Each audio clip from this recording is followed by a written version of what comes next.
my heavy set DNs are.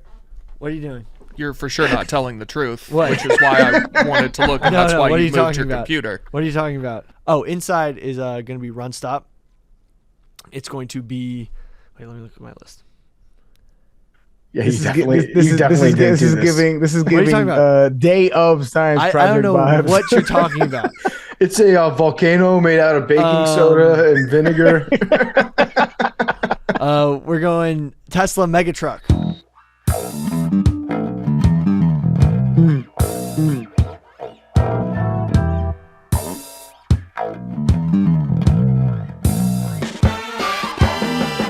Welcome back to Macrodosing. It's Thursday. It's August 3rd. Arian Foster just got done playing in a Live Pro-Am. We're actually recording this a week ahead of time. So we're recording this on July 26th. It's going to be Grit Week, so Billy and I are going to be out of office traveling across the Midwest. But we just found out from Arian that he has been asked to compete in West Virginia in the Live Pro-Am. We're trying to get him on Brooks Koepka's team. We're trying to make him a temporary Blake for a weekend. So, Arian, how'd you do yesterday? A week from now, I think I killed that shit. You guys won? Yeah, of course. Yeah, I shot like 2 under par. It was amazing. Would Brooks shoot? He was one under. So I was right there with him. It's pretty cool. That's awesome. Well, congratulations. Yeah. How much money are you going to give to charity? I'm giving it all to a dog shelter, actually. Oh wow, that's so nice. That's so nice. If you feel comfortable giving the dog shelter Mohammed bin Salman's money, that's fine. We'll take it how we can get it. Yeah. A lot of people went after Arian for his dog takes. We're not going to do another episode of Arian versus dogs. I think we've driven that one into the ground just about as far as it can go. But there are so many people that are mad at you for your dog takes. Oh my god. It's funny. It's funny to me. But we're back. We're recording this ahead of time. Like I mentioned, I had an interesting phone call this morning. I want to talk to you guys about, see how you would play it. I got a call. Bought a house out here in Chicago. When you buy a house, they can just transfer your mortgage once you have a mortgage with a company, right? If you get a home loan, you deal with a bank, you get your mortgage. 30 days later, they can just bundle your mortgage up with somebody else's mortgage, couple dozen others, couple hundred others, whatever, and then sell those mortgages to a new bank, right? So within the first 30 days, my mortgage got transferred over to a new bank. And I'm trying to find out who I'm supposed to pay my mortgage to, because I'm like, you don't want to miss a payment when it comes to your mortgage, right? That shit affects your credit rating and affects everything if you miss a payment. So I'm trying my best to track down who has my mortgage right now. I eventually find out who has it. I call them. They say, we have no record of having your mortgage. So I call the original bank. And I'm like, hey, I'm trying to pay money on this. I don't want to get fucked. Who needs my money? And they say, well, we transferred it to that company that you called a second ago. I was like, well, they don't have it. So my mortgage is out there in purgatory at this point. And then they get back to me after a weekend of investigating. They find out that there was like another company that got involved. It delayed the transfer of the mortgage. And then my mortgage wouldn't officially be over at the new company until the end of this month. Right. So I call the new company at the end of this month. And they tell me, yeah, we finally do have your mortgage. And so we can set up payment for it right now. I'm looking at your outstanding balance that we have. It says here that you owe us $20 million. What? And I was like, what the fuck? $20 million? And she was like, yeah, you owe us $20 million. You have an outstanding balance remaining on your mortgage of $20 million. And I was like, you got to be kidding. Do you have the right file pulled up? Is that the whole mortgage? You told her cash or check. Yeah, I should have done that. I should have been like, okay, a personal check. I'll send it to you. My first question was going to be, why do you have a mortgage? But continue. Okay. Anyways, they say I owe $20 million. And then they started looking up my file, and they're like, yeah, we see that you have a $20 million loan that you took out to buy this house. And I wait on hold for maybe the longest 5 minutes of my life. And then she comes back. She's like, I'm terribly sorry. There was a clerical error on our side. You don't have a $20 million mortgage after all. And then she gave me the correct amount. But she was straight up trying to collect like a payment on a $20 million mortgage from me. That's crazy. That was a rough 6 minutes that I had this morning. So I wonder when banks transfer mortgages to other banks, is there like a physical file that they're sending over? Or I hope not. That sounds insecure as shit, Billy. Yeah. They send it over in one of those big banker's boxes. Yeah, no, Yeah. I thought I was gonna be bankrupt. I thought I was going to be in debt for the rest of my life. But fortunately, I no longer owe $20 million on this home. From in the What would the black monthly payment be like on a $20 million mortgage? Well, is it 30-year? Googleable thing. Yeah, like A 30 year. And then you get that at like 6 or 7% interest because interest rates are so high right now. It would be about 55 grand a month. That's with no interest. Yeah. With zero interest. Correct. So with interest, it'd be So probably add Okay, wait. another 3,300 to that at 6%. So about 59 grand. 30. What's the interest rate we want to do? I'll give you the exact payment. let's just say 6%. Yeah, 6. that's probably on the low side. Damn. Well, about 120K a month, based Fuck. on yeah. Wait, What? where'd you get that? Because the interest really fucks with your payments. Yeah. That's what Kevin Costner pays in child support. Yeah. Yeah. Did I get the 1, 2, 3, 1, 2, 3? Yep. No, I'm seeing. I have the monthly mortgage payment calculator up. Did you do 30 years or 15 years? 30. Let me see that. Interest times it every time. Fact check him, Big T. Dude, talk that fact check shit. I did the Yeah. math too, and I got 55. But Mad Dog, did you do it on a calculator? Yeah. Yeah, the mortgage calculator is different. Yeah, you can't do just 20 I was just million doing divided like by 20 million 30. divided by 30, but Yeah, divided by no. 12. There's 6%. Yeah. Wow, Billy's So- economy degree. No, Jesus, I yeah. worked in mortgage. You worked in a mortgage? Just Does that mean you lived in a house? Just check my LinkedIn. just check my LinkedIn. You have a LinkedIn, Billy? We don't have to discuss it. Yeah. I mean, you just said check my LinkedIn. You discussed it. Yeah, but like we don't have to go through it. It's public. So you do have a LinkedIn. We don't have to look at it right now. See. So PFT, are we gonna get a DNA test on your dog to see what type of dog it is? Because I'm thinking think- there's a little more German Shepherd in there. Before the show, we were talking about how dog mamas can have several dog daddies, and their litters can have several dads. Yeah, in the same litter. I did not know that. And when Billy said that, I was like, this sounds like a Billy fact. It's definitely not true. We looked it up. It's true. It's very true. So when dogs go into heat, when bitches go into heat, Yeah, they drop all their eggs at once. It's like an album that comes out Yeah. instead of a single. and then all And- the neighborhood dogs can hit, and they don't know who's pups who. It sounds like you're calling Blake's mom a whore right now. I mean, I'm just saying, he looks a lot different from the other pups. You know that. Yeah.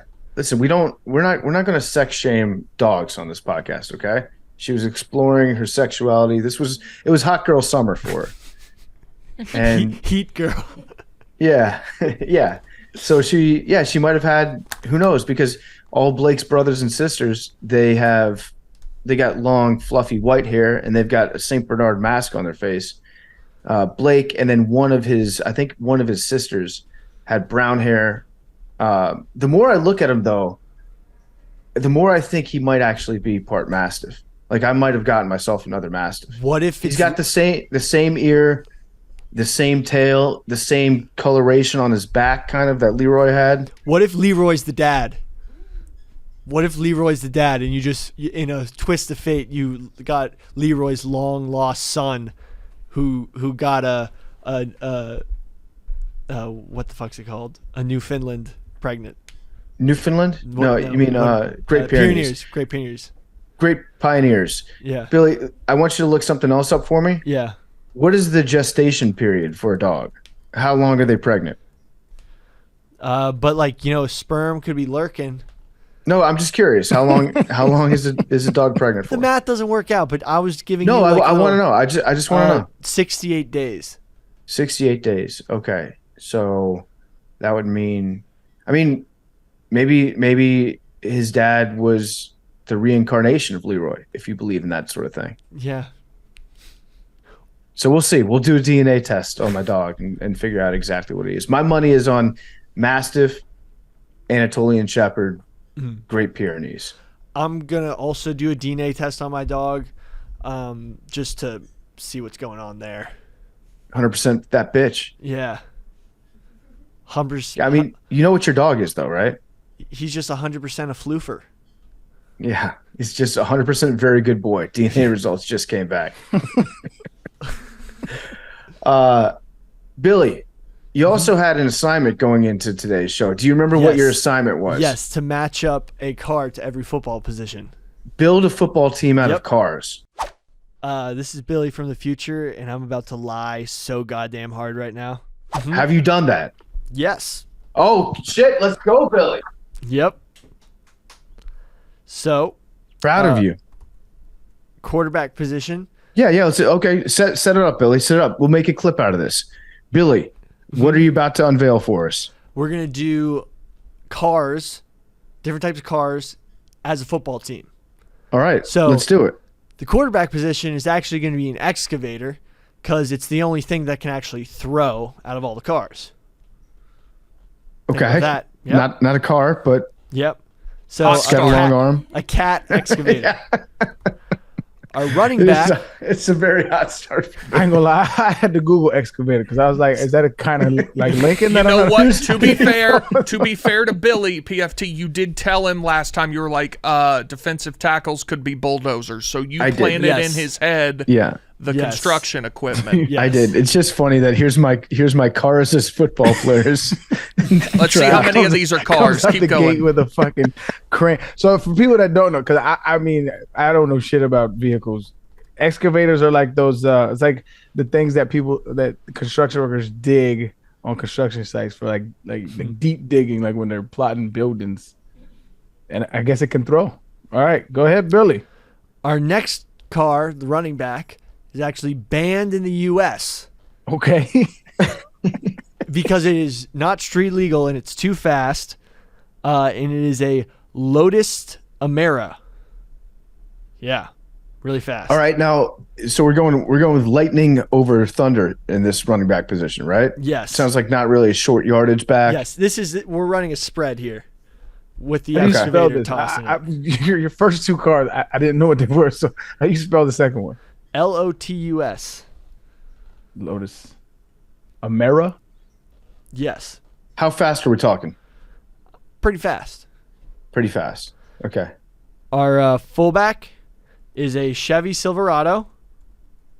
Good pick. Mm-hmm. Good pick. Powerful. Sleek. We're now getting to the offensive line. Our left tackle is a limousine because it's long. Okay. Like a H2 limo? No, a Hummer limo. Sorry. Okay. All right. Good pick. Hummer limo is our left like that. tackle because it's long. You know. He's got short arms though. The door's kind of tiny. You need long arms. Yeah, but it's long. Okay. Our left guard. Can the guards be the same car? Yep. Interior lineman can be the same. Okay. They're a Chevy minivan. Okay. Yeah. Just whichever minivan Chevy makes. Okay. All right. I actually had one of those growing up, and they used to smoke. It was Oh. wild. Like, you know how you pull up to a stop, and like whatever's wrong with cars, I don't know, but like it was just smoky. One of the most embarrassing things in the world. Yeah. I had a Chevy van growing up too. I had two Chevy vans. Chevy Astro. Mine didn't smoke. Our center is a Chevy Avalanche. Okay. Cause Chevy heavy. Okay. Yeah, so because sometimes the center pulls in our offense. Okay. Get it out in space a little bit. But guards pull more than centers. Yeah, but we're pulling the center a lot in this one. Okay. So a spread that utilizes a fullback where the center pulls. Well, the fullback fills. We're not a running offense, is what I'm getting. Nope. Okay. We're going our wide receivers. I want to know what car is the fastest in reverse. Good. Have they ever done that? Like you can do drag races in reverse. I would want to watch that. All right, sorry to interrupt, Billy. Our wide receivers are going to be a 2023. Wait, what about right tackle? Right tackle is also a Chevy minivan. Okay. Yep. All right. Our wide receivers are according to drive.com.au, a Chevy Corvette breaks the reverse speed world record. 2017 Chevrolet Corvette. Huh. I would love to see that drag race. That'd be sick. I'll link it. So specifically the Chevy vans are going to be Express 2500 cargo. I was going to make a Chevrolet, a Chevy, a Corvette wide receiver 1. Okay. It's a good pick. Yep. Then we're going to go with a Ferrari and then a Porsche 911. All right. Not a lot of blocking being done at the receiver position. That's fine, though. Right. But we need some speed. We need Tyreek Hill. And tight end, we're going to go with a regular Hummer. Oh, I like that. Yeah, that's a good pick. Yeah. Now, D-line, the nose tackle is a bulldozer. Yep. I like it. Vince Wilfork. Right. Our D-ends. So run a 3-4. Yeah. Okay. Our D-ends are going to be Chargers. Okay. So, but if we're running a 3-4 defense, Arian, maybe correct me if I'm wrong, but running a 3-4 defensive set, you'd want something that's more involved in the run game, gap fillers at the defensive end position, correct? Not like a true pass rusher. Yeah. Well, you want somebody who's a bit of a hybrid, and so because they can go anywhere from 2-eye or a 3 technique to playing all the way out on a tackle, depending on the defensive set. So Dodge Chevy doesn't. Dodge That's Charger, more of a finesse. I mean, a Dodge Charger. That's more of a finesse. That's like a backup role. Dodge Charger. It's got some muscle to it, I guess. But okay, well, it's Billy's list. It's Billy's list. Speed. I totally misread. My outside linebackers are Chargers. That makes way more sense. I'm sorry, I misread my list. I was like, the outside linebackers in the 3-4. My heavy set DNs are. What are you doing? You're for sure not telling the truth, which is why I wanted to look, and that's why you moved your computer. What are you talking about? So figure out what your defensive ends are quickly. Toyota Tundras. Toyota Tundras. Dependable. They need to take reps. They can't get off the field. They might end up in Iraq with machine gun turrets on them, but those Toyotas, they're mean, they're nasty, and they get the job done. Okay. As Deion Sanders likes to say, they're from single parent homes. So yeah. All right. We're going now to the secondary. Secondary, we're going. Wait, no. You said your outside linebackers. You haven't talked about who's playing inside. Oh, inside is going to be run stop. It's going to be. Wait, let me look at my list. Yeah, this is giving day of science project I don't know vibes. what you're talking about. It's a volcano made out of baking soda and vinegar. We're going Tesla Megatruck. Yep, they're Teslas. Okay, yeah, that's a good pick. I'll be honest. You definitely didn't have that written down, but that's a good pick from the linebacker. He didn't have that shit written down. Tesla Supertruck. He does have something written down, but the entire defense has been Cybertruck. thrown into disarray at this point. Tesla Cybertruck. You should have actually made one of the outside linebackers a true hybrid. Yes. Yeah, an EV. An EV, that's a good one. Well, hybrid. Yeah. Different from an EV, but that's fine. The safeties are both Teslas, and the cornerbacks are actually motorbikes because they need to be agile. Okay. Yeah. I would have put like a dirt bike in at slot receiver. No. To one of the Yamahas, bro. Like Yeah. one of the Yamahas. and they can rev. Mm-hmm. 'Cause they make a lot of noise. They talk a lot of shit. What about kicker? We talked about this. The Fiat, the little Fiat car, and the smart car is the punter. Okay, and the coach? The coach is a broken down old pickup truck. Rusty. I like that. You don't even know what the brand is because it's rusted off. Referee is a cop car. Yes. I like that. It's a Ford Explorer. Hey, Roger Goodell in the box office in the undercover. Yeah, you should make the right tackle a fire truck. True. Yeah. Right tackle. Yeah, that makes sense. I think your best pick was the inside linebackers. The rest was obviously thrown together on the fly, but I appreciate the. But when it came to deliver the presentation, it was all there. No dump truck, huh? No, because that's literally just fumble. That's just a fumble. The dump truck? Yeah. Bad ball security? Yeah, it just fumbles the load. I mean, I feel like maybe one of the defensive ends could be a dump truck. We'll work it out. No, this is the final list. Yeah, no, we can do it. Dump truck. Okay, dump truck at defensive end. Yeah, on heavy downs. Okay. On running downs. All right. Well, thank you for that list, Billy. That was great. Boom. I appreciate you at least putting together. I'd say 40% of that list was done. 30. Giving him 30. It was there. Be honest, Billy. Yeah. Going into this, how many positions did you actually have? 0. Yeah, 0. I didn't see 0. He started looking around like at 2. At 2, he started looking around. I was like, "Are you supposed to be 0. reading it from a list?" Dog? 0. So going back in time, when I asked you if you did the list, and you said, "Yeah, I did," and then I gave you a round of applause. That whole time you knew that you were getting a round of applause for something that you had not in fact done. No, that I was about to do. So it's Schrodinger's list. We don't know until he says something if he's actually done it or not. Yeah. Billy, can you just record something that we can put in right before? And I just want you to say like, "Hey, this is me, Billy Football, and I'm about to tell a lie." PSA.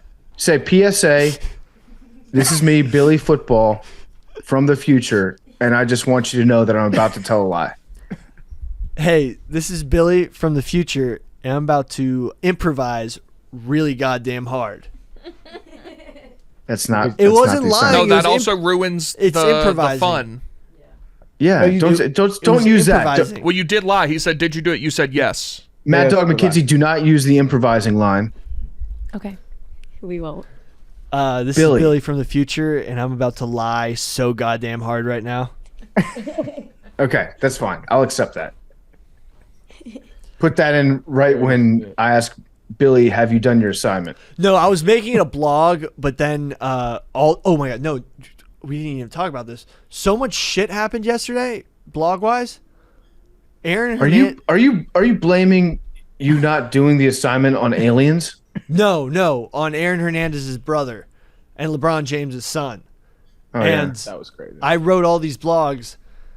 They all happened all around the same time, but crazy What happened stuff. with Aaron Hernandez's brother? Aaron Hernandez's brother was arrested for having plans to shoot up, allegedly, ESPN, Brown University, UConn, anyone he deemed profited off of his brother's likeness and death. Like, So Damn. Yeah. Crazy. He's a psycho. There was it like 4 months ago? He went to ESPN and threw a brick. Yeah. Threw a brick that had basically a warning, like what Billy's saying, like, "You guys profited off my brother, et cetera, et cetera." And then he signed his name to it. I mean, It's just a wild, like, He's just to walk up to a he's building been- and throw they- a brick like it's 1970. yeah. the guy is, nothing warrants any of the stuff he was threatening, but so many people made so much money off of his brother's death, and all of the money his brother had in that contract, he gets none of, his family gets none of, and they just get the weight of the tragedy. I mean, would make a lot of semi-good men break, you know? His brother also is clearly dealing with some severe mental health issues. Yeah. As Aaron probably was. Yeah. Like the actions of both of them are not the actions of like a rational individual. Right. Yeah. Even when you look at how Aaron was like trying to cover up the crimes, he didn't act rationally at all. And definitely not an excuse whatsoever. But right. But there's something with the two of them where there's some issues going on. Hopefully he gets these addressed before he truly snaps and does something terrible. Well, you know, the documentary showed that their home life was really not conducive to a happy, healthy mental well-being. Right. Okay. So there was that. The Bronny. I mean, that's just very sad. Scary. What happened to Bronny James? Went into cardiac arrest during a workout at USC. Fortunately, and we don't know any of the details right now. Maybe we do because this is next week when the show is going to come out. But what it sounded like from the early reports was that his heart stopped, and that the medical staff, the trainers at USC, were able to restart it either with CPR or a defibrillator or something like that. But that's a scary moment for sure.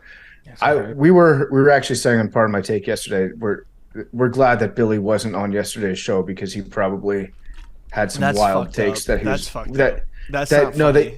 you were ready to fire off. That's not funny. I mean, a kid almost died. Right. So, talk that moral shit, Billy. Yeah. You have no takes? No, I get pimped out as this. I have a statement. No, I have a statement on behalf of me and Billy. Okay. Hold please. I prefer really not to speak. If I speak, I am in big trouble. In big trouble. And I don't want to be in big trouble.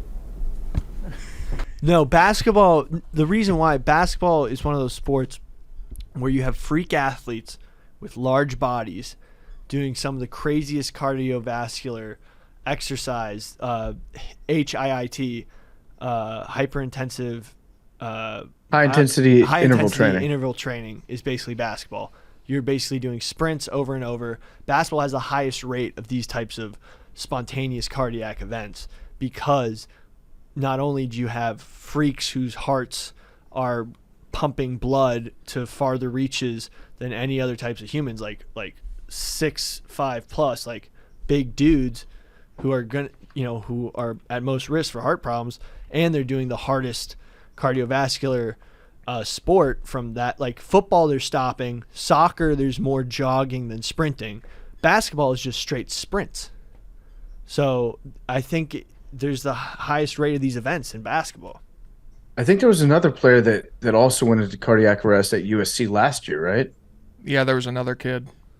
Before, I think it was like 2 or 3 years ago, at UCLA, Shaq's kid, he had to have like a surgery. I don't know if he went to cardiac arrest, but like he had definite heart problems. He had to have heart surgery.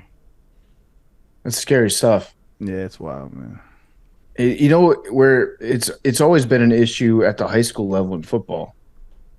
It doesn't get talked about that much because so many more kids play high school football than play college football, and so many more kids play college football than play in the NFL. But at the high school level, it's like a handful of kids every summer collapse during workouts. A lot of that, I mean, what used to scare, they used to talk to us about in high school was spleen lacerations. That was a big one. Guys who didn't know they had mono getting their spleen lacerated. That's what it would have been a big deal if Sam Darnold had played. Yeah. I would be willing to guess, though, this is just a guess, that most of the ones that happen in high school are like heat exhaustion from coaches just being like assholes than like cardiac events. Yeah. Yeah, not actually the link to the field, then do it again. Not actually during football, during sprints in conditioning. Yeah. Do they even do 2-a-days anymore? I don't think you're allowed to. I don't think to the extent. I don't think to the extent. But if they do, it'll be like, walkthrough sessions or something in the morning, and then maybe practice from your perspective, Arian, do you think 2 days actually helped?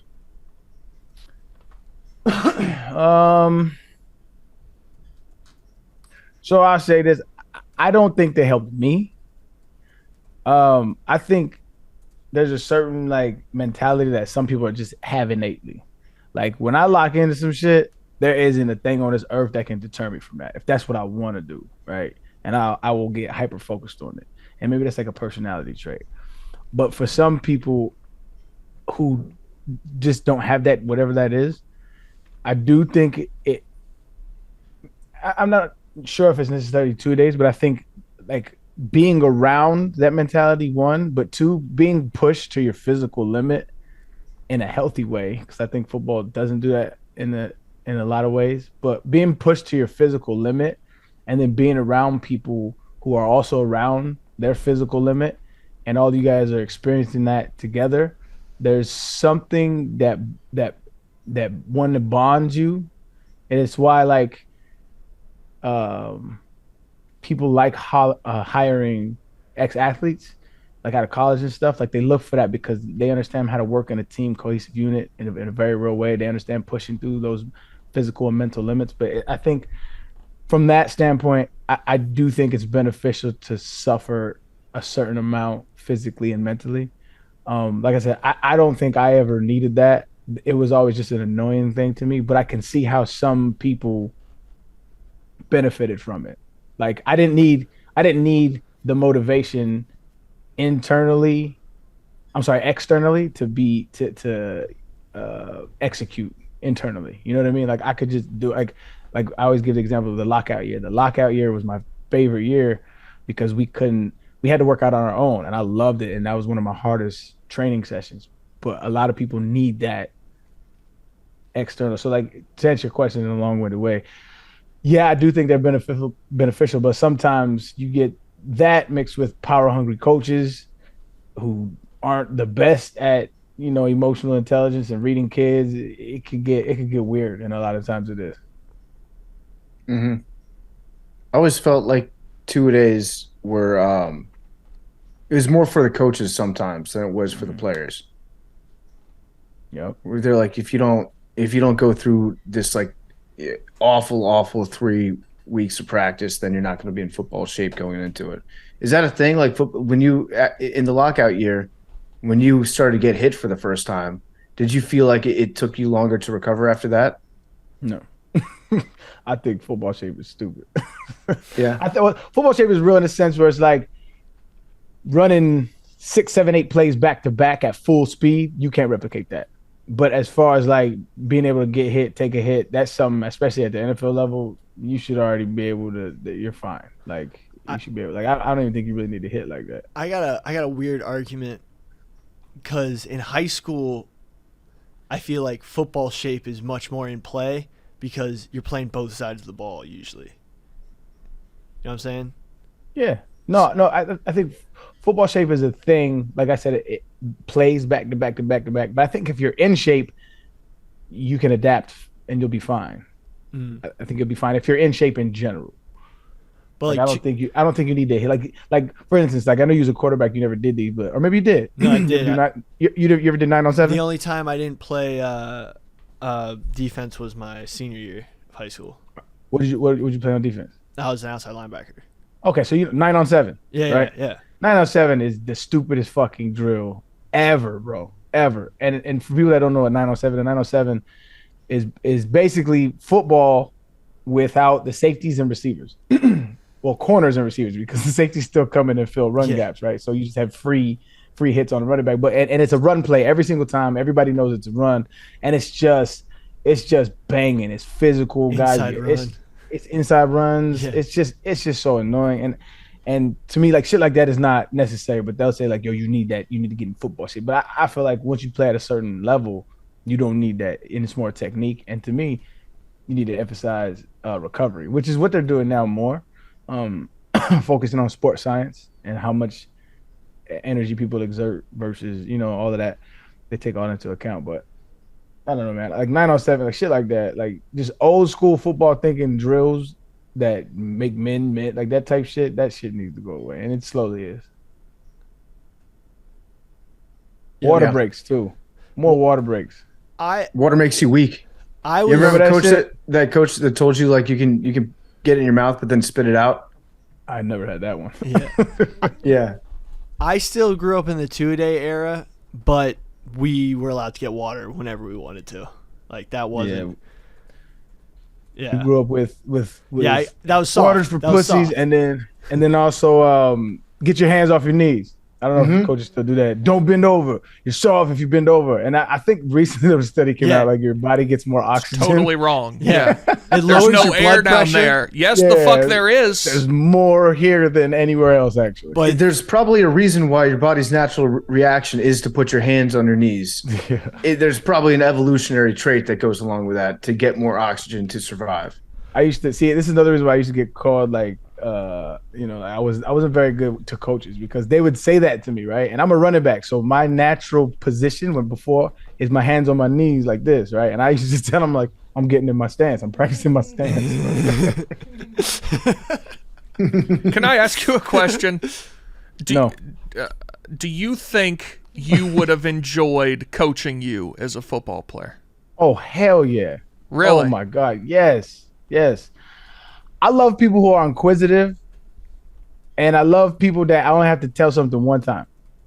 I love that. Like, so if you like, they used to like harp shit over and over and over again. I was like, and I used to tell them, I was like, Coach, if you tell me one time, I got it. This is not math. If you tell me this is the guy I got on this play, on this formation, I got you. I got you, like that. Plain and simple. I felt like I was a great. I had zero issues with any coach in the NFL. One, I went through coaching staff. I went through, receiver coaches, head coach. I had no issues with any of them.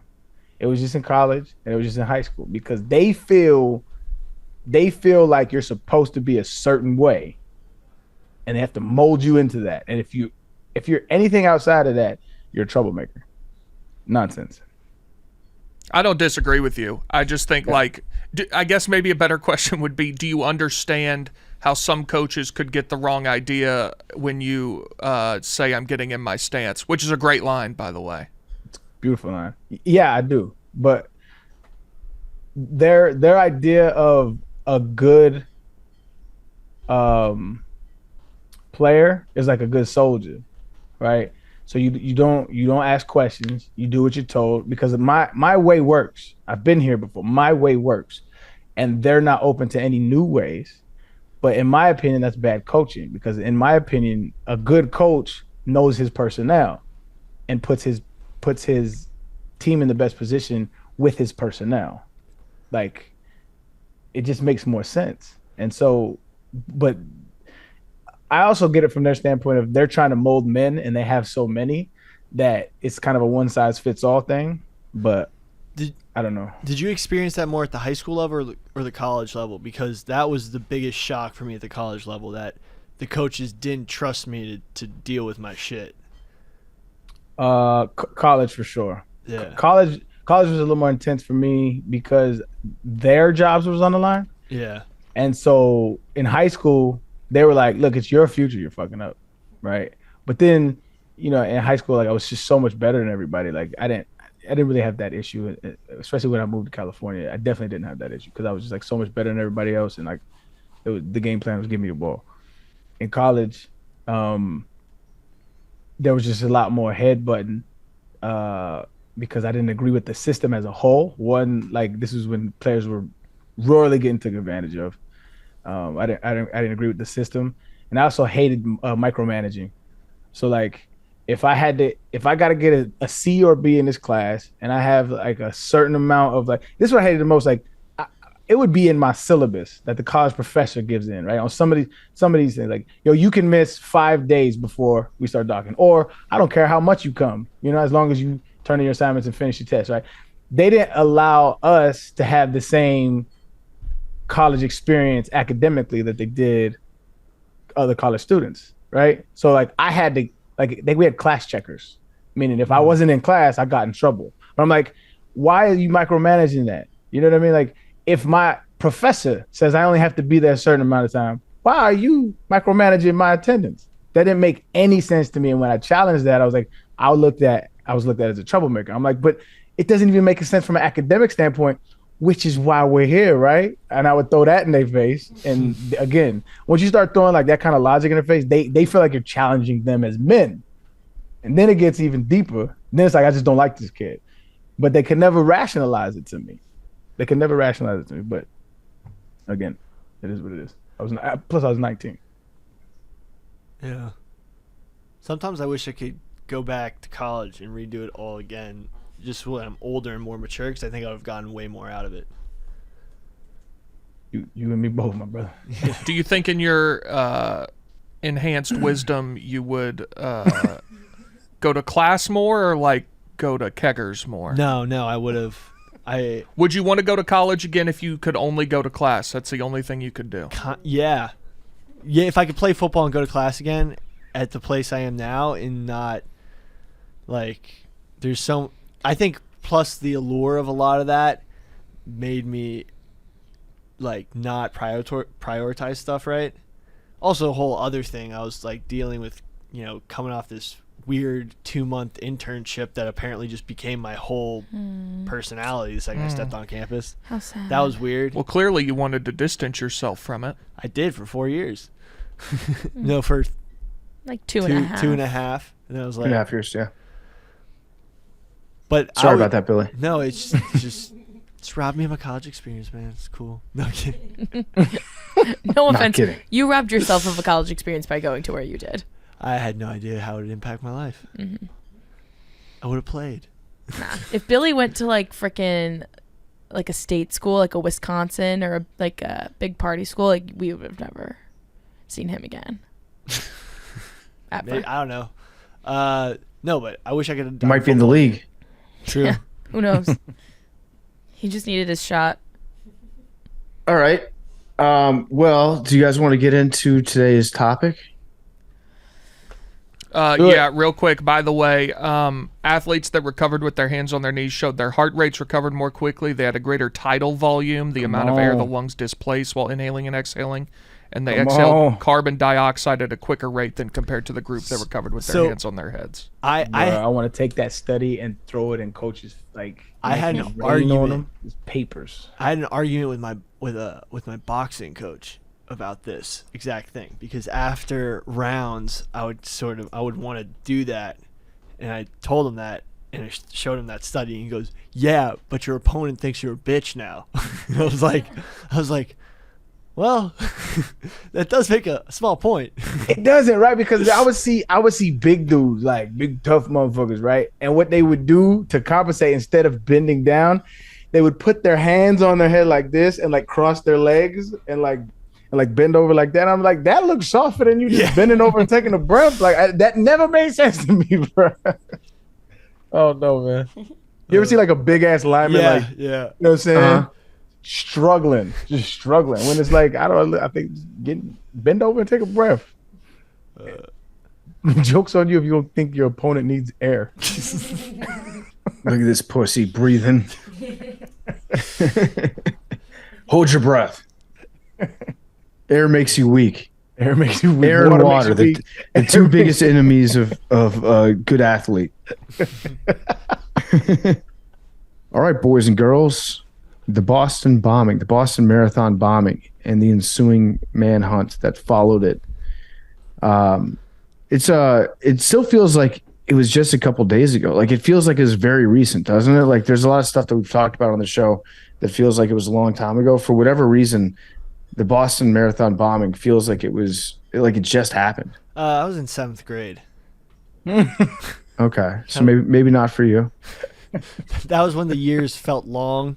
Now they go by in a blink of an eye. But 7th grade was still.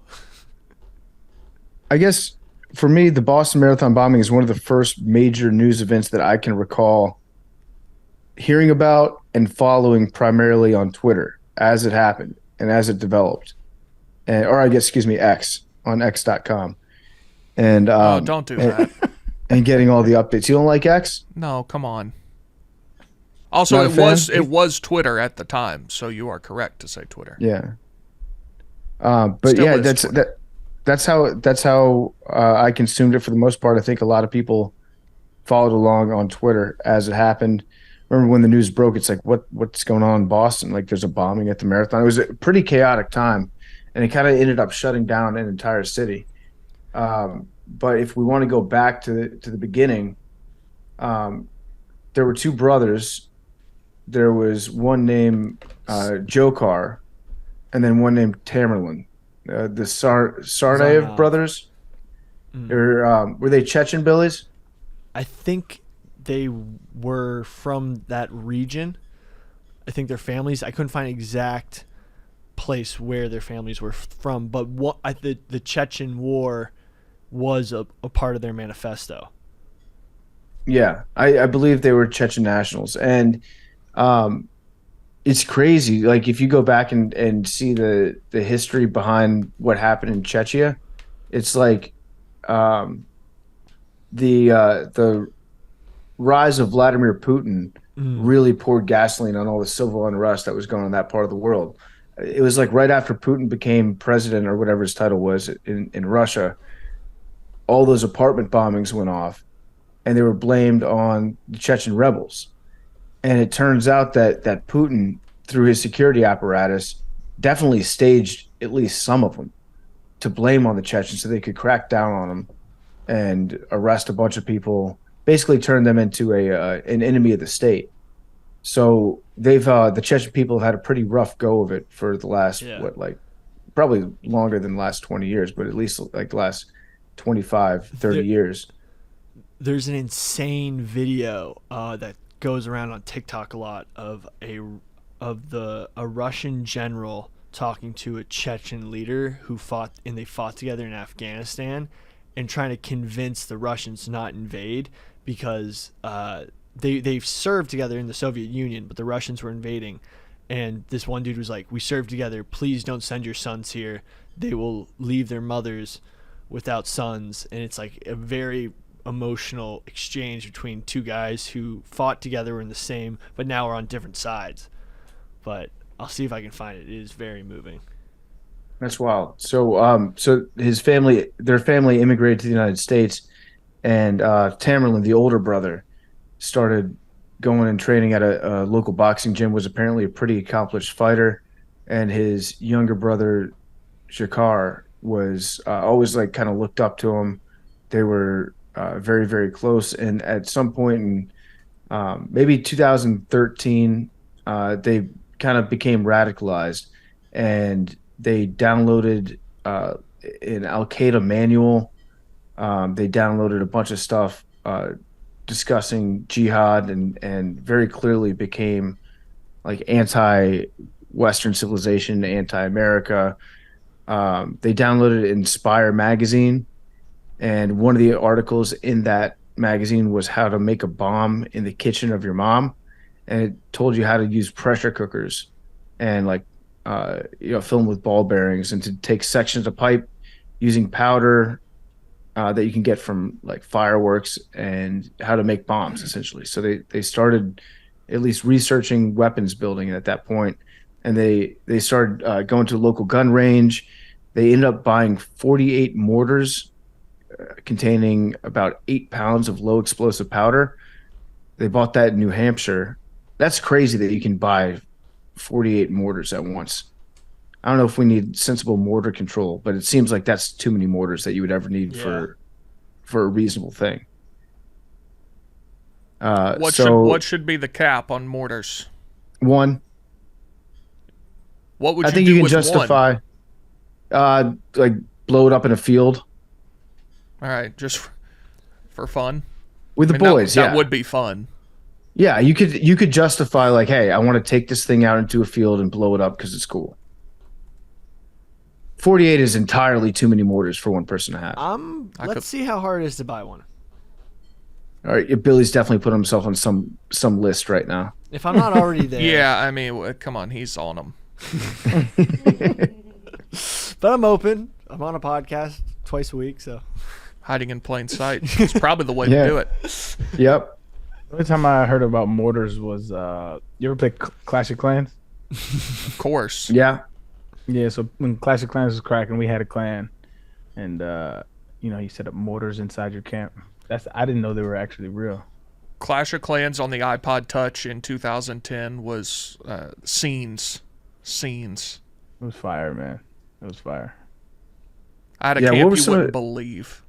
What was yours like? No, I don't. I mean, it was just like. What level were your walls? This was so long ago, I don't remember, but it was awesome. Yeah, I got up to I think it was like where they were like dark red, so it was like around 11 or 12. I had a nice little I just remember when when my timers would run out, so I could do more stuff. I would sneak the iPod Touch out in 8th grade and pull it out and mess with it. Good times. Oh yeah. So were you what kind of raid? What was your go-to raid? I really don't remember anything about it. Okay. I was in it. Other than it was the dragons. Was it at the time? A couple dragons and like a shitload of balloons with the speed up potions. I loved the balloons. Yeah, that was my bag. All right, sorry to distract. Sorry, go ahead. No, it's all good. Billy, I'm curious. Have you done any research into the triple murder that took place in 2011? That's tied in with Tamerlan. Where they think that he was a perpetrator?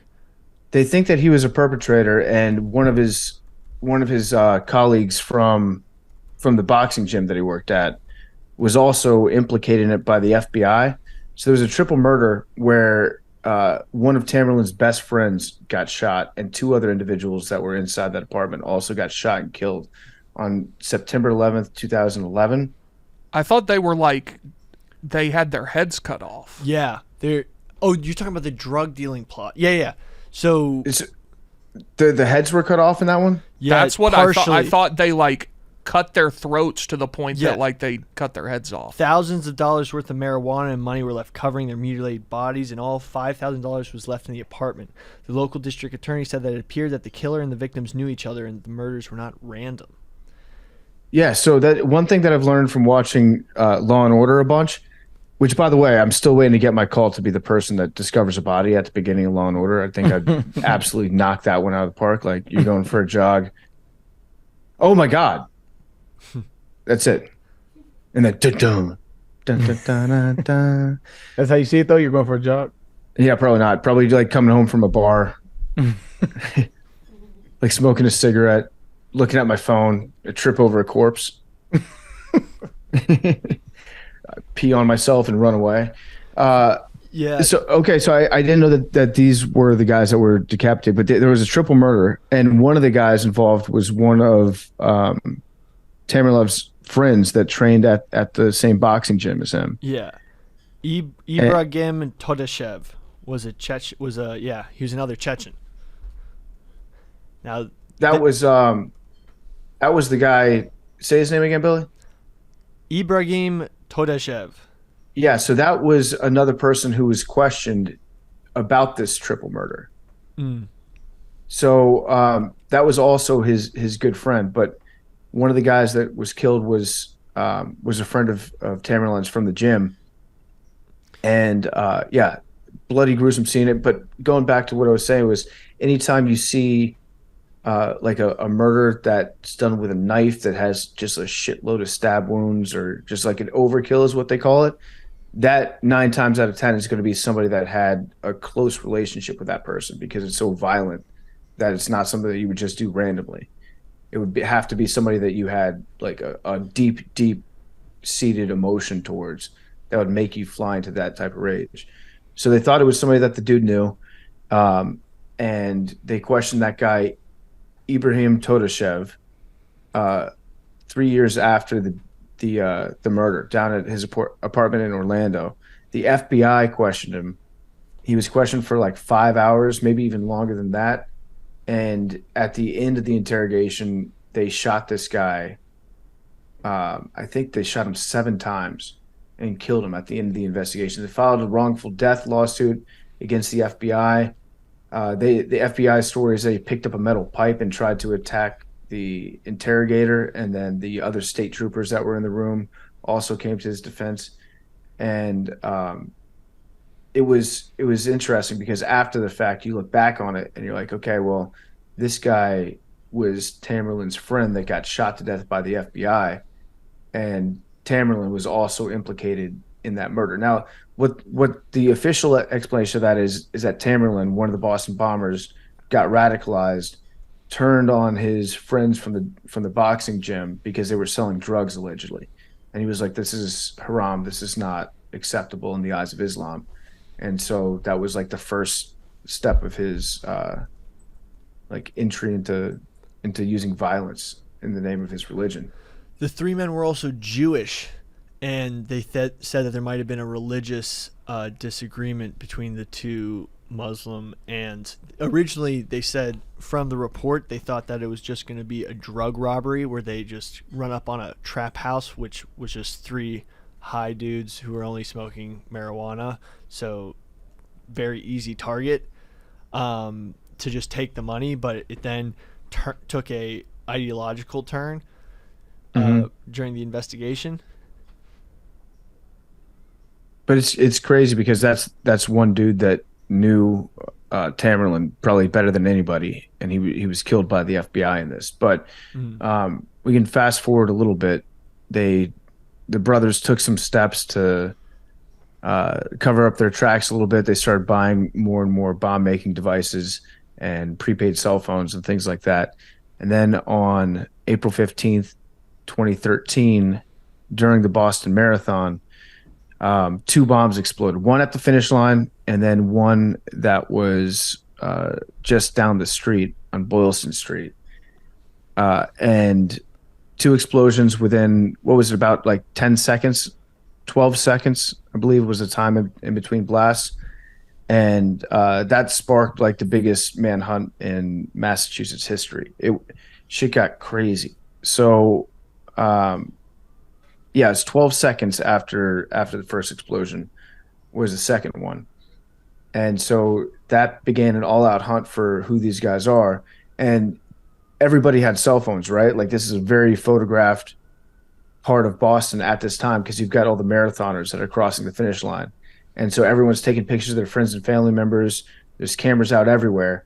So as they're trying to figure out what happened here, they have just thousands and thousands and thousands of hours of footage to comb through, whether it's all the security cameras that were set up outside or everybody that had an iPhone out recording things or the actual video cameras that were out. So they're trying to track down who the individual was or who the possible group of individuals was. And this was a wild time online. You guys might not remember, you guys might not have been online, but there were some wild theories going out there. Your boy Alex Jones was at the forefront of this. I remember listening to InfoWars like the day after this happened, and as some of the screenshots were going out, Alex Jones had his theories ready to go after like 6 hours. He's like, here's exactly who did it. He circled people in the crowd because they wore a backpack that had like a skull on it, and they're like, this person is the guy. This guy's definitely trained by the United States military.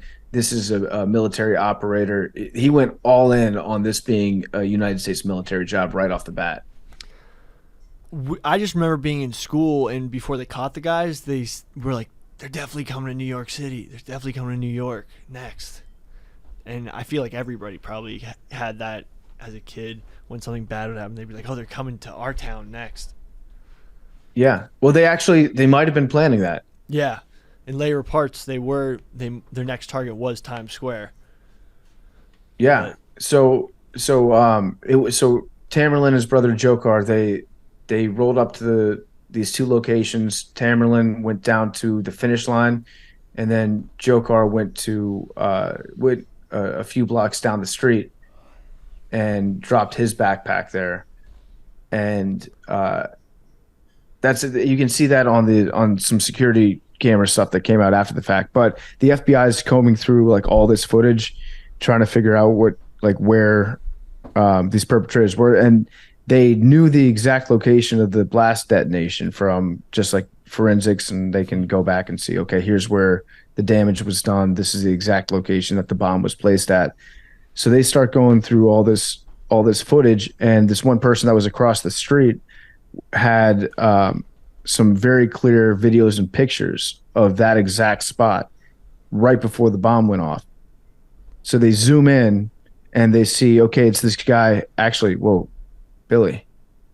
It's the guy in the backwards white baseball cap. The man in the hat, they called him, I believe. With glasses on. No, that was his brother, Tamerlan. Well, that looks like Tamerlan right there. That guy. I don't know. I don't know about that. Is that guy? No, so they get what they think is a positive ID, or at least an ID on who they think the perpetrator is. This guy in the black in the backwards white hat. And then they start looking through all their footage, trying to figure out who this guy is. We've got all the security cameras. Let's trace backwards from the point where the bomb was placed. Let's look back on all these security cameras to see where he came from and where he went directly afterwards. So they start finding more and more images of this dude.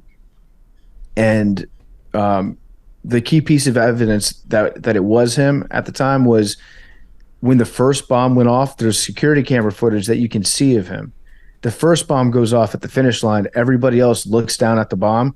He's the only person that looks away and starts walking away. Like he's not surprised that the bomb went off. Like he knew it was going to happen. And he starts walking away. The FBI starts looking for this guy in the white hat, trying to figure out anything about him. Who could he be? And then somebody that's involved in the investigation leaks one of the screenshots to a local news channel and is like, this is our guy. This is our guy if you want to put the word out there. The FBI was pissed off that got leaked because they thought that it was going to send that guy into hiding. Because, I mean, imagine if you did something bad and you don't know that the cops are onto you yet, you're probably not hiding anywhere, right? You're probably just like chilling at your house, probably a little bit nervous, checking the news. And then the second that your face gets out there, you're like, well, they're on to me. We got to make some drastic measures to try to get away right now. Huh. That's how they got the Idaho murderer. They just didn't tell anyone the whole time. They kept it secret so they could gather enough evidence to. Yeah, there were all these people online and like the true crime community being like, why aren't they telling us anything? What are they trying to hide from us? Well, sometimes when they're trying to find somebody, they don't share that with Reddit. Yeah. So for some obvious reasons. I think this was one of the first times where we really saw how much technology like made committing any types of crimes like impossible, especially these big serious ones where they'll put the resources behind it, because they literally took every single photo taken at that exact location. There's so many pictures and they were able to locate their exact moments. There's so many pictures in any given time. Think about how many pictures people like other people have of you that you don't know exist because they're just in someone else's shared photo album where you're just a bystander in the background. Mm-hmm. Like, that's just insane to think. Like, just walking through a crowd, you're in like 20 photos. Yeah, getting away with crimes is probably more difficult right now than it's ever been in any moment in human history. Except when they want to, sweep something under the rug. Yeah.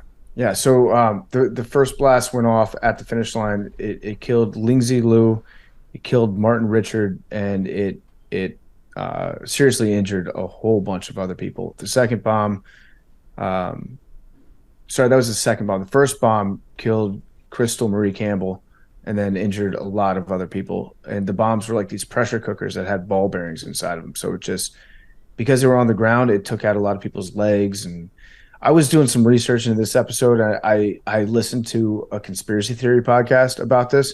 There's some fucking idiots out there. Some real morons. Like one dude was saying that the person who lost his legs never had legs to begin with. And that it was fake blood that he poured on himself. Like, just, I don't know how you got questions. Just asking questions. They actually said that, like, did he even have legs to begin with? Yes, the man had legs. You think a bomb goes off and then there's this guy that was up there and he had two fake legs, and then the bomb goes off. He takes both of his legs off and then dumps red paint all over himself, and then you're like, oh shit, that guy. Everyone believes that now he got his leg. No, that didn't happen. I think it's more people's inability to deal with tragedy more than anything. like they rather believe that is what happened than unfortunately these people died and a guy lost his legs. Yeah, and there are some people tying in like bystanders or people that got hit with some of the shrapnel and saying that person, look, they look like the principal from Sandy Hook that got killed. Like they thought it was the same crisis actor. Yeah. So we should try to become crisis actors. I don't even know if they still do that. That's got to be a nice paying gig. No. I think paid protesters by George Soros would be a better gig. I think they pay better. The crisis actors, though, like crisis actor is a real job, but it's to help like police and emergency services prepare for a disaster. So it's just like being an extra in a movie where you show up and you're like, okay, here's going to be your role for the day. And at some point, crisis actors became like just, you can either say false flag or crisis actors about any tragedy that happens. And you'll have the first person to say either one of those two things is going to have a following of people that are like, yeah, this guy's right. This guy's speaking the truth.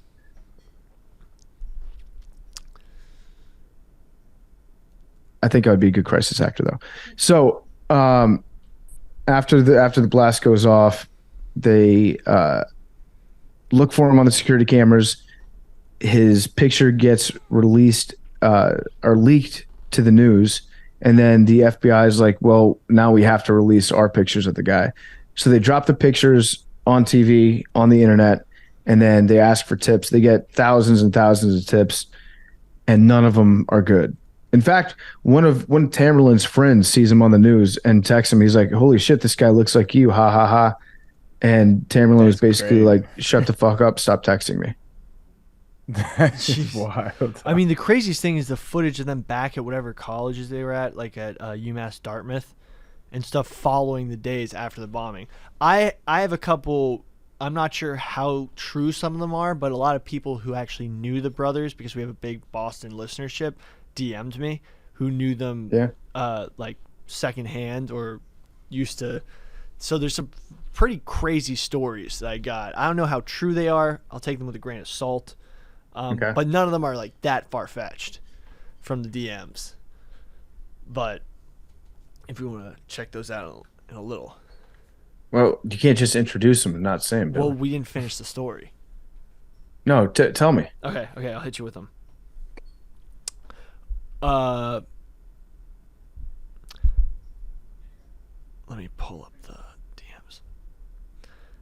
DMs. My buddy from college, his older brother, was random roommates with Sarnov at UMass Dartmouth when the bombing took place and got detained by the FBI and questioned, whole 9 yards. Wild stuff. I don't know if I could get an interview comment from him. He basically said that the kid wasn't that interesting, played video games, World of Warcraft, until 3 to 4 a.m., hardly spoke English to my buddy's brother, seemed to never study or do schoolwork, but wasn't really interested in partying or any living the college life either. I think he told my buddy that he was going to see family in Cambridge the weekend of the bombing, so when he left, it wasn't that big of a deal. At one point, Sarnov texted someone he gamed with in the dorm if he could grab something from the room. Don't think he ever got it because my buddy was gone at that time and it was locked. But when police searched the dorm room, I believe the bag he meant to grab was filled with firecrackers and fireworks.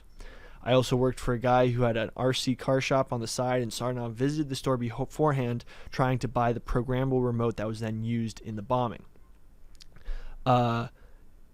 New Hampshire, my boss also got questioned by the FBI and they took all the security footage and whatnot. Yeah, so that was one story. So World of Warcraft. Yeah. Okay, this is the interesting one. Overall, super weird, uncomfortable guy. Her boyfriend told me that night they would smoke weed every night together. According to my sister's boyfriend, he was a big, blunt guy. Didn't talk much, but they called him Jafar, like the villain in Aladdin, because they got weird vibes. Parentheses, wildly racist. He was the kind of guy who always thought around, but didn't have close friends on the campus, just always found them all at the end of the night. My sister vividly tells a story about getting stuck in an elevator during Pirate Week. Pirate Week is a party week at UMass Dartmouth for like 25 minutes, really drunk on rum, but didn't say a word the whole 25 minutes they were stuck in the elevator. When the FBI raided the school, my sister's boyfriend had to get questioned. They just took his phone and left him on campus. What would your move be, though, if you were trapped in an elevator? Alone with a girl? Yeah. Just immediately say, I'm chill. I have a sister. I have a sister. I'm just going to guess that would make the woman panic way more if like you just 1,000%. looked at her after it stopped and you're like, I'm chill. No, it's cool. Like, I'm not. Don't worry. Just. I'm a Lana Del Rey fan.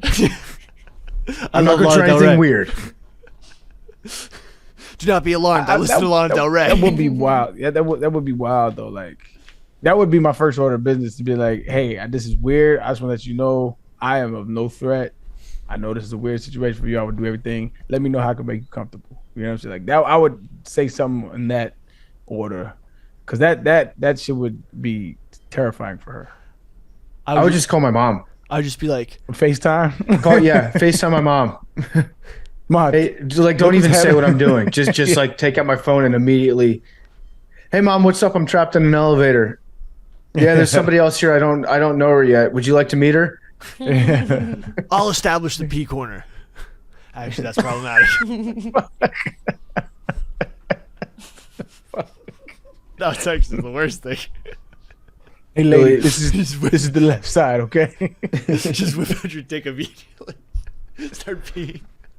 Yeah, I don't know that there's like a wrong way or like you can't judge somebody in an elevator stuck situation if their response is to just be quiet. That's the walking behind a woman late at night on steroids. Yeah. Yeah. How to make them feel comfortable in that situation. Yeah. So he goes back to Jakar goes back to campus and he just kind of continues to be normal or try to be normal to like keep that up. In his room, he had a shitload of fireworks, and he realizes after the photo gets out there, like I better get all the incriminating evidence. He might have also had some bombs in his dorm room, so he goes. They scoop that shit up, and they leave, and they go back to their apartment in Cambridge, and the two brothers I think they got 5 different IEDs. They got a machete and they got a handgun. And then they drove over to MIT and they proceeded to kill a police officer, Sean Collier. They rolled up behind him and just ambushed him in his car to try to take his gun. They don't take his gun. They tried to, but they didn't. And then they call that. There's a cop that's nearby, calls that in. They're like, okay, well, we're on the lookout for a cop killer, which doesn't really happen that much at MIT. Then they hijacked this dude. Have you guys seen any of the documentaries about the guy that got hijacked or that got carjacked? Yeah. Mm-hmm. It was a Chinese guy that was studying over in the United States, and they rolled up on him, carjacked him in his Mercedes, got in there and said, basically, drive. We're the people that did the Boston bombing.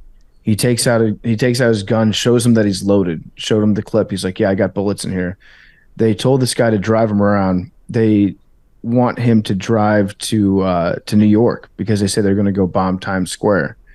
So this guy who's getting carjacked at the time is just thinking to himself, like, they're going to kill me. I'm going to die tonight.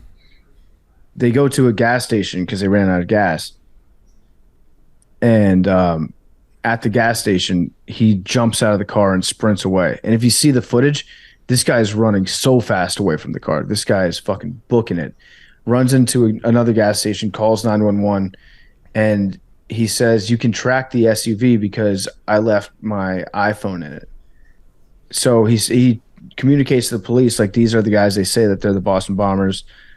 My iPhone's in it. You can ping it and you can track it. So using the Find My Phone feature, they start tracking this SUV as it's driving down the highway, as it's trying to get to New York.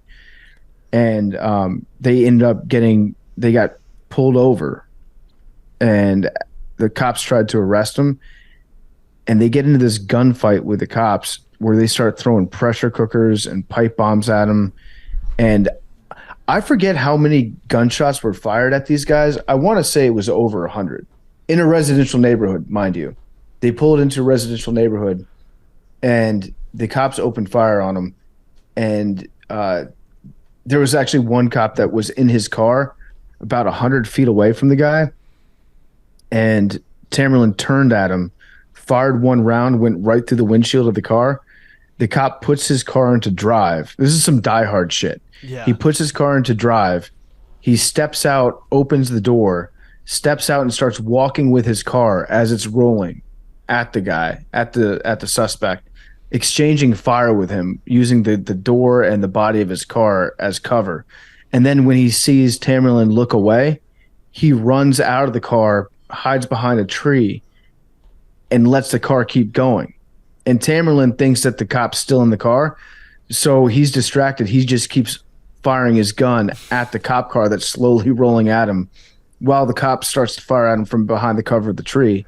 There's another cop that goes around it through a backyard, hops a fence, flanks him, gets up right next to him, stands 6 feet away from him. They're 6 feet away from each other. The cop starts firing his gun, emptying his clip at him. And the cop says that he hit him like 4 or 5 times with gunshots from about 6 feet away. And Tamerlan kept firing back at him until his gun ran out of ammo. Then he took his gun, threw it at the cop, and ran away. They chase him down. They tackle the guy. I got to say, there's no way that was the first time that cop did that move.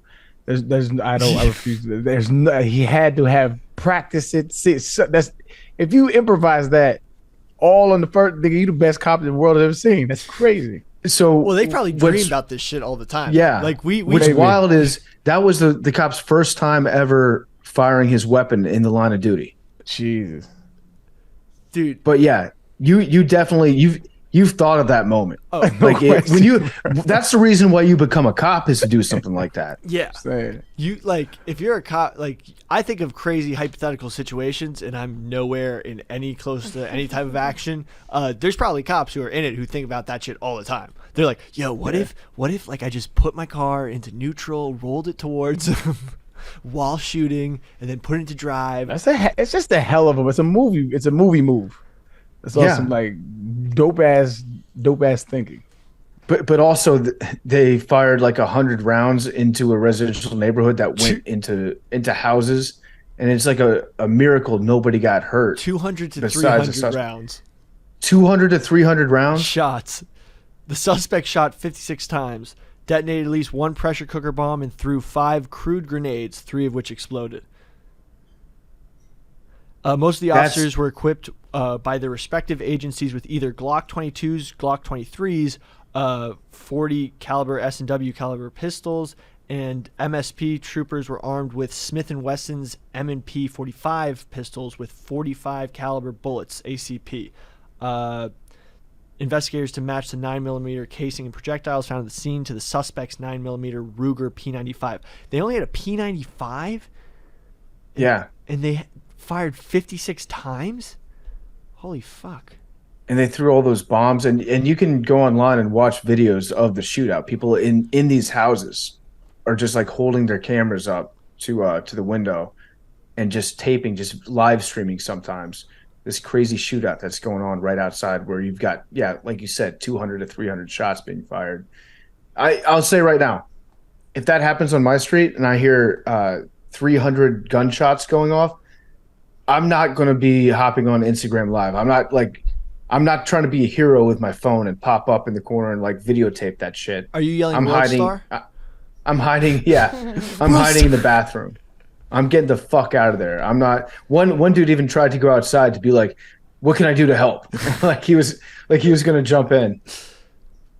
Wow. And the cops were like, "Get the fuck in your house. That's what you can do to help." But 200 to 300 shots, 150 or so were fired by the cops. Pretty dangerous decision making by the cops. But I guess, and at the time they didn't know that this was the Boston Bombers. Some of that had gotten lost in translation from what I've read about, like the guy that got carjacked saying that they claimed he was the Boston Bomber. They just thought that this was a carjacking, maybe potentially related to the killing of the cop at MIT. But they didn't know the implication until they started to throw the bombs at him. One of which was like a pressure cooker bomb that just didn't explode for some reason next to one of the cops. That probably would have killed at least one other guy, maybe 2. But the presence of mind of Bruce Willis, that guy in this situation, to like put his car into drive is, I mean, you got to take your hat off to the guy. He pulled off an all-time. It would have been nice if maybe he had hit him with a couple of gunshots, but just to like pull that move off in the heat of battle is kind of crazy. That's some crazy video game shit. Harvard Kennedy. At the end of the, I would say, do you think at the end, you know how every cop movie, they always, even though they catch the bad guy, they always get cussed out by their sergeant because they cause so much damage. Well, yeah. Sarge is gonna have my ass. Sarge's gonna have he's going. What you want me to do, Sarge? I had to put the car in neutral. Yeah, total the bins in the.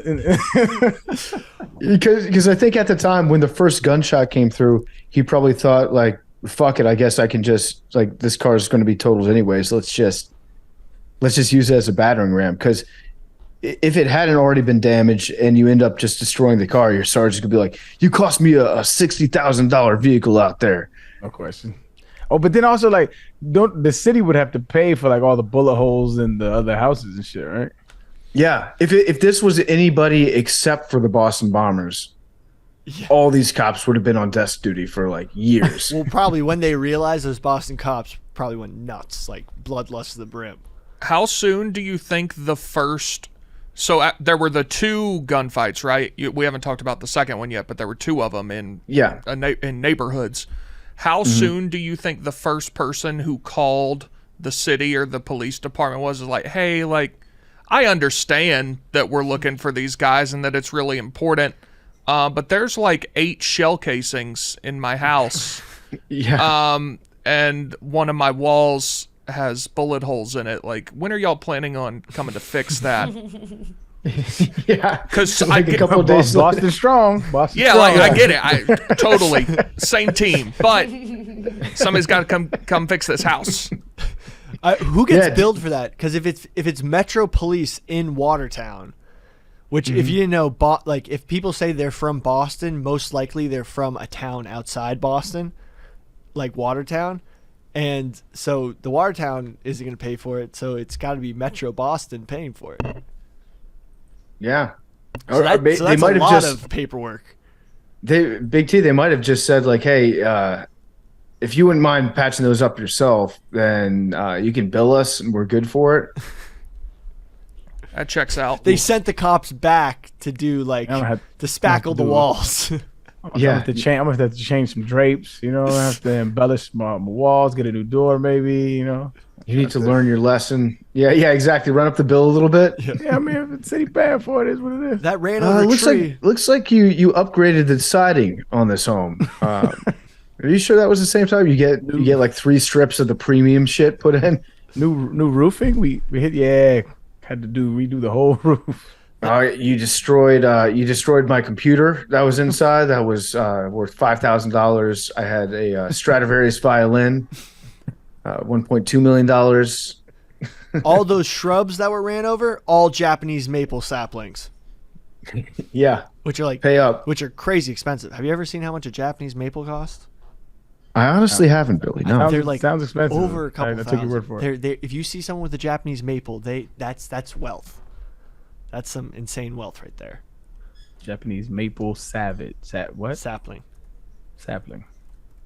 So it was a wild gun battle, and Jakar got away.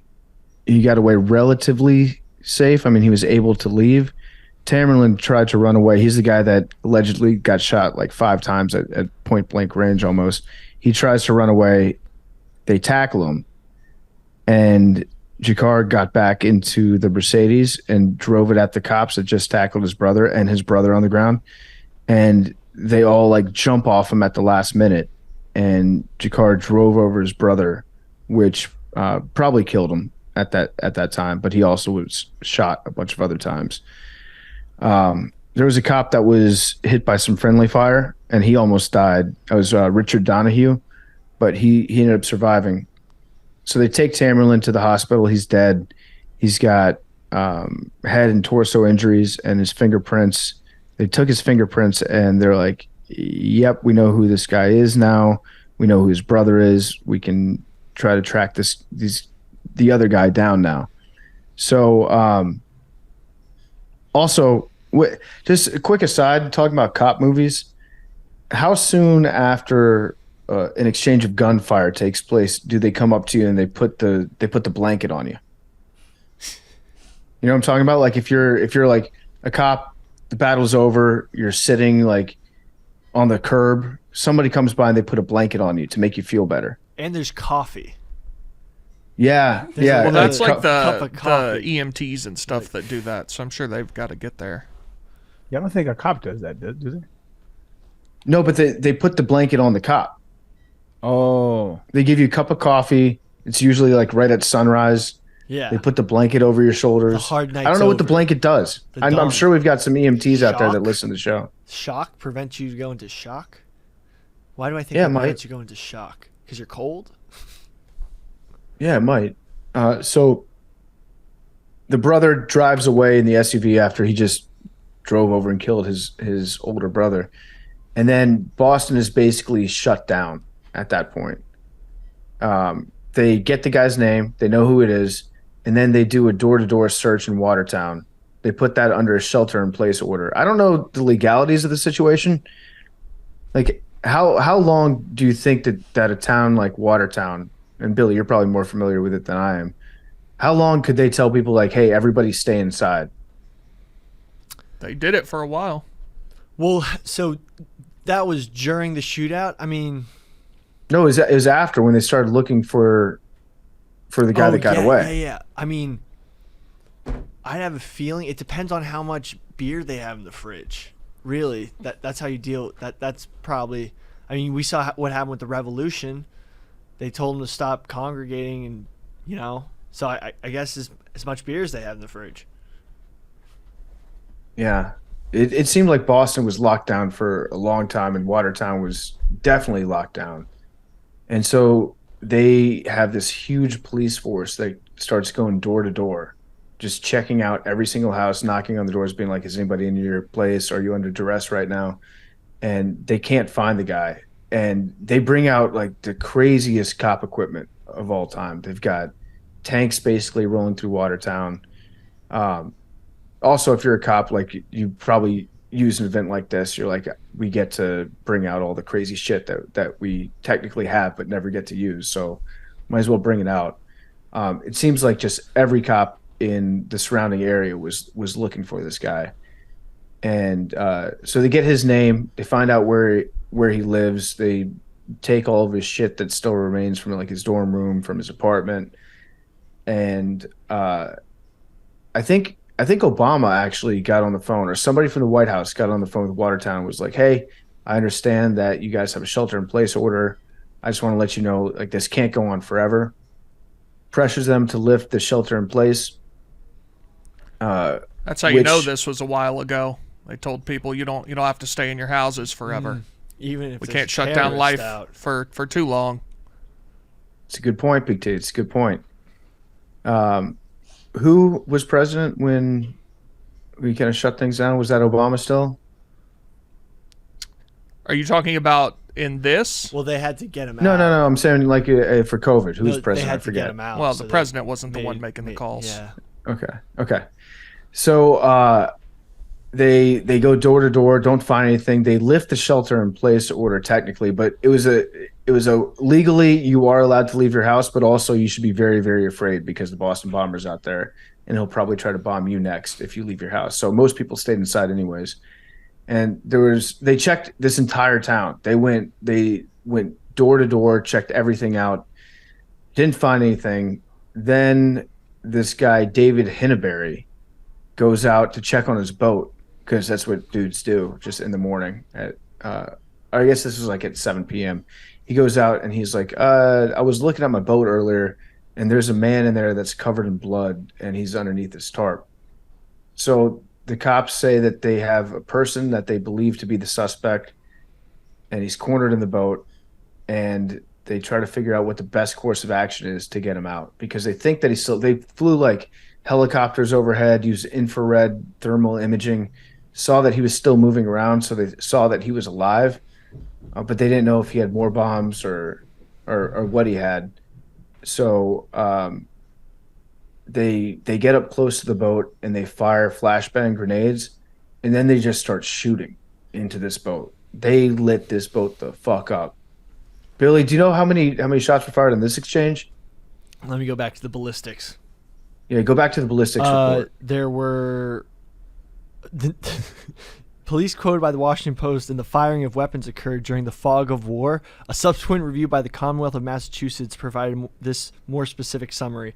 One officer fired his weapon without appropriate authority in response to perceived movement in the boat, and surrounding officers followed suit in a round of contagious fire. Billy, oh yeah, okay, good. Sorry to interrupt you. I'm glad you got to the end of that sentence, though. I love it when cops give their explanation of something that happened, and they use all these giant words and very veiled ways of phrasing what actually happened. At this point, we attempted a dynamic exercise that led to the commencement of numerous rounds of incendiary weapons being activated by the phalanges of the individuals that were firing the weapons, that were also wearing official city badges and uniforms. Like they spend like 50 words when maybe 7 words could get the job done. So basically one guy got trigger happy, was like, fuck this, let's shoot the guy. And then contagious fire. I didn't know that gunshots were contagious. Contagious. You see someone like really pumping some lead, then you're like, oh, I'm gonna pump some lead. But the honor weapons continue to be fired at several seconds until on-scene supervisors ordered to cease fire and regain control of the scene. The unauthorized shots created another dangerous crossfire situation. So no one really knows how many shots were fired. Everyone sort of kind of didn't fess up to it. I would say probably hundreds. Yeah, this was probably sounds like more than the first time. Also, initially they said that they thought he was armed, and then they admitted later, like, yeah, we kind of knew he wasn't, and they still, like, lit the boat up. I'm surprised he survived. Which, firing squad, fair enough. Mob. Yeah. I mean, maybe it sounds like they just need more firearms training. Better guns? More guns? How can you shoot at the boat and not hit him? Like, it wasn't a large boat. Thank God You're going to hate me for this. My stepdad worked for the police department for a long time. And we went to the range one time, and I outshot him. So, oh, really? Yeah, He to this day. We shot 2. We shot a revolver and we shot a Glock. I outshot him with the Glock, and my brother outshot him with the revolver. So we both. It's an ongoing joke in our family. I was like, yo, you can't shoot for shit. Was he mad? Oh, to this day he's pissed. Because he didn't know, because I didn't have a weapon before, and I was younger. I was way younger. But he didn't know. He's like trying to. We go to the range. The ongoing. And to hear him tell the story is hilarious. But like, it's an ongoing joke, because like he takes us to the range. He's like, okay, this is what you want to do. You want to hold it properly, and we're like, And then we outshoot him because he had I had a little test or whatever. Mm-hmm. I got him. It's hilarious. But his eyesight may have deteriorated. Oh, I mean, I don't know. I'm pretty sure there's some sharpshooters on the force, but I outshot my dog. So you are an athlete. That's true. Got good hands, I guess. Yeah, I do. Can we go shooting as a podcast? I'm down. That would be a great video. Just saying. Would it? Yeah, if we just shot some shit, it'd be fun. If we get our hands on those slow-mo cameras, yeah. I love watching that. I love watching like watermelons get blown up by bullets. Those are, anytime I'm bored, I will either go watch The Blacklist or videos of shit getting blown up in slow motion. I love that. You ever seen the shit that gets crushed in slow motion? Oh, yeah. Oh, hydraulic my God. presses. Yeah, that's what it is. That's one of the most satisfying things there is. It can literally crush anything. Baseballs getting thrown out of a machine at like 800 miles an hour. Oh, it's so great. Are you guys on the glasses rolling down the stairs? Yes. Love that stuff. Do y'all know what that is? Oh, no. To see which one it So, breaks. Wait, you don't know? So on TikTok now, a big thing is this account that just takes glass bottles of different varieties and rolls them down the stairs and seeing which ones break. And it's the most satisfying thing you'll ever watch. I'm goated now at knowing I will break. say what stair it's going to break on. Oh, I'm not that good. That's impressive. Yeah, the little ones where they have 2 points of contact, where it has the little ridges on them, those don't break. The smaller, the dark beer breaks. Light beer the cap will fizz, but the bottle won't break. Wine breaks first step. So does often vodka. fizz. Vodka breaks first step. Campari always break. They always do Campari. Is that how you say Campari? And Campari always breaks first step. And then if they put marbles or something in it, those usually break second or third. Or the hot dogs. Have you seen the one that put the hot dog in the middle? Not seen that. Yeah. There's like Orbeez. Oh, it's so great. And the videos are like 2 minutes. I watched the whole thing. They'll put Orbeez in one, and they'll put a hot dog in the middle, and then it'll break, and then it'll say the hot dog. Surprise. I just watched a compilation right now. Heineken is some bitch ass glass. Yeah. Heineken shatters immediately. These are pretty cool videos. I'm gonna have to watch way more. I'm watching it. Jar of Olives broke second step. That one surprised me. At the end of the day, we're just dogs. No, we're just dogs, literally. like watching something like ooh. I love. I always think about how they clean all that up too. It's so much cleanup. That's what I'm saying. I was like, I was I feel bad if we gotta clean this up, but I guess he just does it. Yeah, I'm sure they clean it up real well. Real well. They probably take great care of that. Very satisfying. So they fire probably hundreds of rounds into this boat, and Jakar gets out of the boat, and he raises his hands to surrender, lifts his shirt up to show he doesn't have a bomb on him.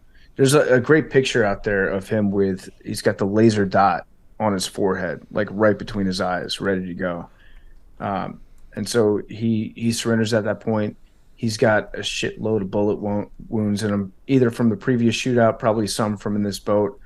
But they took him in and they questioned him. I guess he could only write his answers down when they bring him in. And so eventually put him on trial, is found guilty, obviously. And then a couple months later is when an FBI agent shot that guy that we talked about earlier. It was a couple months after the bombing itself, maybe a month after, when they were questioning about his relationship with Tamerlan. And so, the victims, in that previous triple murder, their throats were slashed and pot had been sprinkled all over the bodies. So Jokard pleaded not guilty. They found him guilty. And in the aftermath of this, there was a stupid movement on Twitter. It was the Free Jahar movement, because a lot of publications put out pictures of him that made him look good, like flattering pictures of him. There was a Rolling Stone magazine article that made him look like Bob Dylan on the cover of the magazine, and people were saying it was glamorizing what had happened, and people were very mad, probably rightfully so, to be pissed off about that. But there were a bunch of idiots. That happens a lot, though. That happens a lot when people even sexually fetishize mass murderers or whatever. There's a bunch of times women will write letters to dudes who are in jail who have murdered people, and they'll start relationships. All kind of that shit happens a lot, though. I think that's just a testament to how fucking crazy we are as a society. But that shit happens a lot. Did you see the attraction of killers? That there's a psychological base for it, because back in the day, killers used to, if you were the lover of the killer won't kill you, type thing. Caveman days. Back when, I guess that would make sense. That was appreciated more. Back when killing before nukes. Back when men were men. Mm-hmm. But I blame the Zoomers for this. A bunch of Zoomer girls fell in love with this kid, and there were SoundCloud rappers that tried to make their careers off being the person that was exposing why this guy was innocent. Alex Jones, again, had a bunch of videos that he claimed exonerated the Tsarnaev brothers. One of his key pieces of evidence was he claims that during that first shootout, he had a video where you can hear them saying leave us alone, it's not us. And so he's there you go, there you have it, these guys are patsies that were set up for it. So Alex Jones, if you're the type of person that says Alex Jones is right about a lot of stuff. You need to go back and review Alex Jones' catalog because he's been extremely wrong about most things that he's put out there, including this one. So, yeah, that's pretty much the end of that story. I wanted to say, though, when you were talking about, you remember this was the first thing you followed on Twitter. This reminded me a lot of the Idaho murders in that, obviously, that one went on for a month or however long it was, a couple months. And people were like, nothing's happened. Like, this guy's out on the loose. They don't have any leads, whatever. It turns out they had the guy basically the whole time. This one, obviously, they didn't. They were searching for him, but it went on, 4, 5, 6 days, something like that. And, like, people were like, are they ever going to find these guys? But everybody had their own theories of stuff. Like, obviously, they knew they were pretty much contained in Boston because they had the MIT thing and then the shootout at Watertown. But, like, it went on for long enough that it was odd that they hadn't captured the second guy yet. Yeah. It was very strange. So they got him. He was convicted, I think, on 30 counts, and then he was sentenced to death. He got the death penalty in this case, and there's a lot of. The victim impact statement, it's tough to watch if you see the survivors that talk about all the shit that happened. It was like utter chaos, and a lot of people's lives were lost. A lot of people were permanently disabled, disfigured, and maybe the best moment, if you can pick a good moment out of all of this, was when David Ortiz gets on the mic after they catch the guys. Goated. Yeah, it's at Fenway Park, and they're wearing it's like, I think they wore the jersey that said Boston on them, right? Yeah, usually their home uniforms say Red Sox, and they got one that said Boston instead. Yeah, and David Ortiz gets on the mic and just goes, "This is our fucking city," and the crowd just goes nuts. And nobody's going to dictate our freedom. Yep. Goated moment. Shout out Big Papi. And that's basically all I had. Does anybody else have any other info they want to jump in with? Well, the conspiracy theories was that Sarnav was a FBI informant.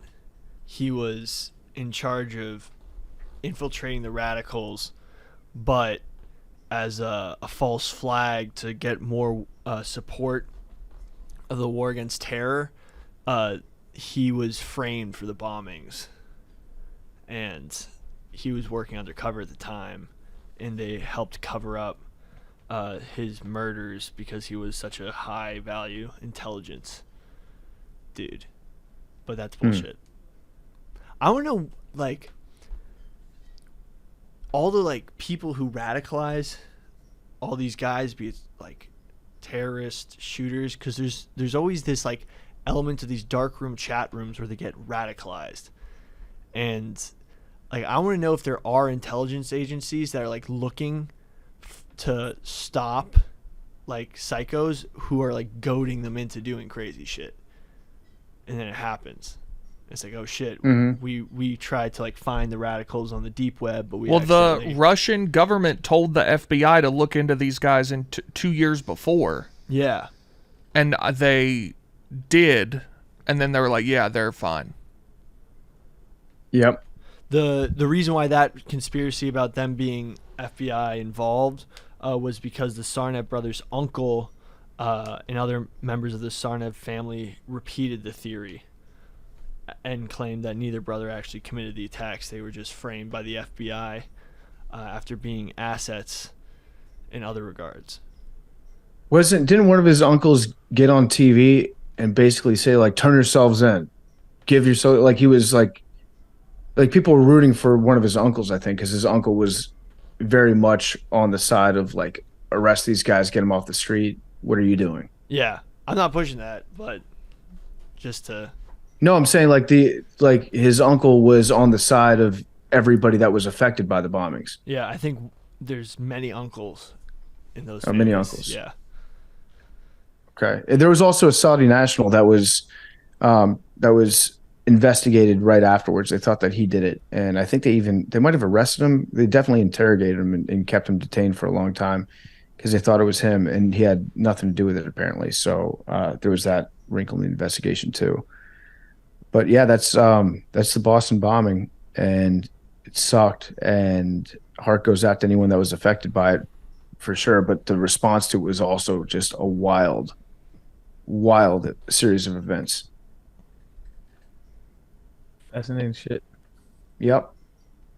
I don't know if you guys have anything else that you want to do to wrap up this episode. I got to get running to the vet. I'm taking Blake to the vet today, getting some puppy shots because he's a lib. Vax him up. You vaxing your dog? Yeah. Fauci's going to stop by. He's in Chicago right now. He's going to come by and make sure that he's got distemper. What else is there? Like parvo. Rabies. Get him the boosters. Vaccine.